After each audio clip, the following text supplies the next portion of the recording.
CBC Power and Politics, you are where you need to be. As far as optics go, the decision was swift, decisive, final. Squaring off today on their plans to help. Less than 48 hours after allegations against Evan Solomon surfaced, the CBC host was abruptly fired.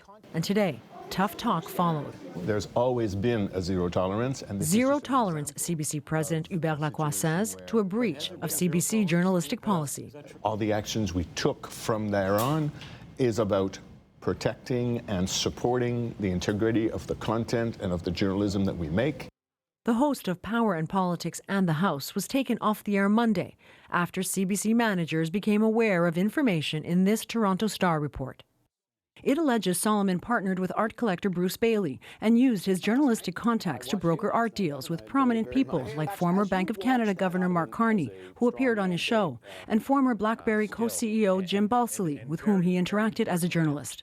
The report claims Solomon collected a 10% commission on sales he helped arrange and was paid hundreds of thousands of dollars over 2 years. The CBC says Solomon disclosed the partnership to senior managers only 2 months ago and was clearly told that his business arrangement could not intersect with his work at the CBC or cross any conflict of interest or ethical lines.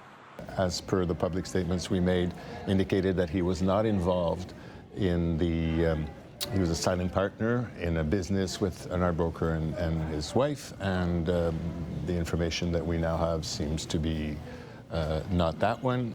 Solomon did not return calls from CBC News or add more to a statement he released last night, saying he did not view the art business as a conflict with my political journalism at the CBC, and that he was deeply sorry for any damage to the trust the CBC and its audience had put in him. And trust is critical here.